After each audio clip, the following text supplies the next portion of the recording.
flipping pages since I could remember.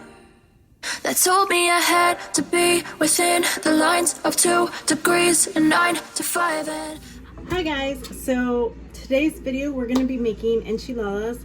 This is the way I make them, so please no rude comments or anything like that. Let's get started.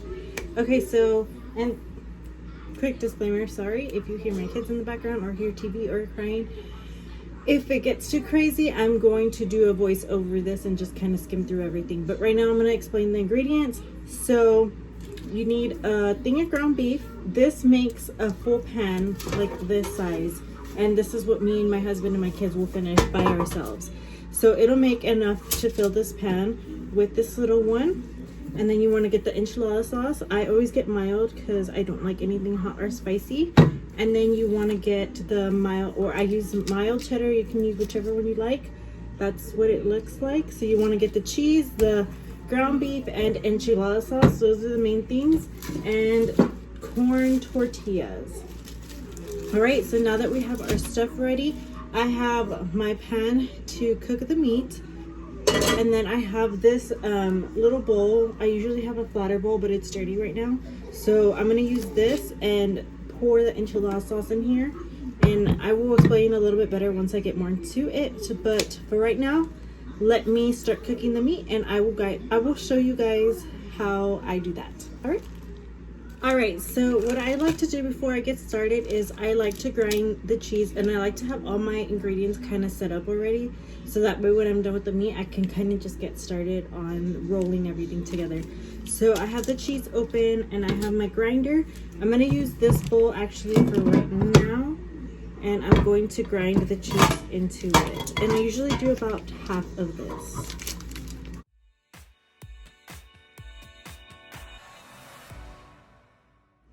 Alright, so the cheese is grated. I used about 3/4, a little bit over half. I mean, yeah, a little bit over half. So I'm just going to package this back up and bag it. Okay, now I'm going to pour my enchilada sauce into the bowl.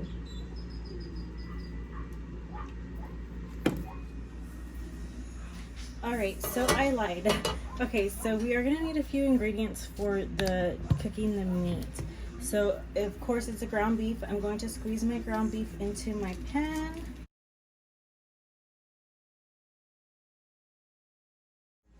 Okay, now I'm going to preheat my oven to 250. And I'm going to turn on the stove. And I'm going to start breaking apart my ground beef.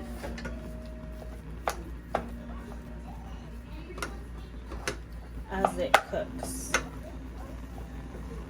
Let me just show you guys a better view of it cooking. So we're just going to keep breaking it apart like this and mixing it until it gets completely cooked. And I'm going to go ahead and do that, and then I'll come back right now whenever the meat is a little bit more cooked. Alright, so it should look a little bit like this. Make sure all the red is gone, and once all the red is gone and the meat looks fully cooked, you want to go drain all the grease that's in here. So I'm going to go ahead and do that real quick, and I'll be right back. And then you want to add a little bit of the garlic powder. You want to sprinkle it back and forth. I had already added a little bit, but I didn't record it.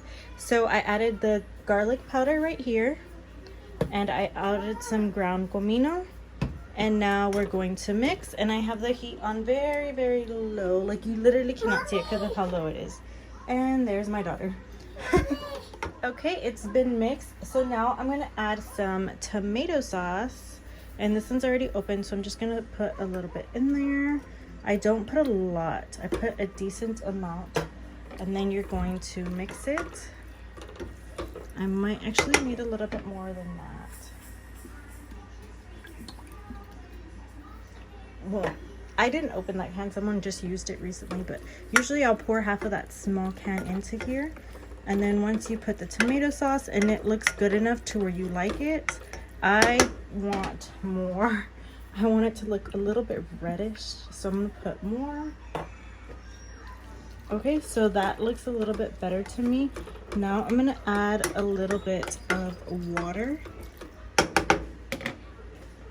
very, very little, like that.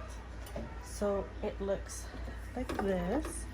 And now that I'm done with that, I'm going to pick up my heat and let it soak it up and cook a little bit longer. I'm gonna put my ingredients away and get my little setup. This is how I like everything set up. I have my tortillas, so I'll get it, I'll dip it, I'll pour it, I'll put it, place it in here, and then I'll grab some of the beef, pour a little bit in here, and then drizzle a little bit of the cheese on top and roll it. And I will continue doing that. So I have my little system, because if I have the enchilada sauce on that side, it just starts to spill everywhere and it's a hot mess. So yeah, so now my meat looks good and the water's kind of soaked in, and so has the tomato sauce. So I'm gonna turn it off and I'm gonna go ahead and get started and show you guys how I do. All right, so I kind of changed my setup a little bit just so y'all can get a better view. I'm gonna get started. So I'm gonna dip my tortilla, place it into here. Now I'm gonna get, with the spoon, I'm gonna get some of the meat. I'm going to lay it down. Put as much as you'd like. This is about how much I put. I don't know if you can see that. I will show y'all the other side of the view right now. And then I will get some cheese and I will drizzle it on top. And then I will start to roll. Okay, I'm gonna do it one more time so y'all can see from this view, and then I will flip it to the other view and figure out how I can show you guys with both of my hands getting dirty. So here we go. Put some more meat, drizzle some cheese, and then roll.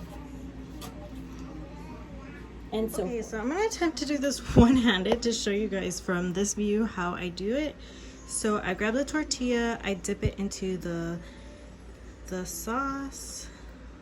You want to drain it or drip it, whatever, place it there. And then I'm going to grab the spoon, get as much as I want, and I'm going to lay it down like this. And then I will get my cheese and drizzle it on top, and then I roll. But I cannot roll with one hand, so let me go ahead and roll and get everything done, and I'll be right back. So I am done rolling them. Now what I like to do is get with my hands, I like to drizzle some of the meat on top. So I do the meat first. I'm gonna do that really quickly, and I'll be right back. I drizzled all the meat. I'm gonna go ahead and get the cheese. And I didn't have as much meat as I wanted, so I have more cheese than I wanted, but that's okay. I'm gonna drizzle all the cheese on top. Sorry for all the ruckus going on in the back. Now that the cheese is drizzled, I'll get the spoon and I will drizzle some of the enchilada sauce onto the enchiladas. And I'll drizzle it to where it doesn't really have much sauce anymore from where I lay it down. And my enchiladas, I made it just with the meat and cheese because I am so picky, but you can add potatoes, anything else that you'd like, honestly. And you don't have to necessarily use this cheese. You can mix match it your own, but you guys should definitely try it this way and let me know how you guys like it. Right now that I am done with the enchiladas, I'm going to place them in the oven for about 10 to 15 minutes until you see that the cheese is completely melted. While I do that, I am going to go wash all these dishes. All right, so it looks like it's ready. I'm gonna go ahead and take it out now. Okay, you guys, and this is the finished result. Oh my goodness, that looks so good. I cannot wait to eat that. Alright guys, so if you guys enjoyed this video, please don't forget to give me a thumbs up and subscribe to my channel, and let me know what other things you'd like for me to cook or bake, or what else y'all want to see on my channel. And sorry again about the kiddos. Yum.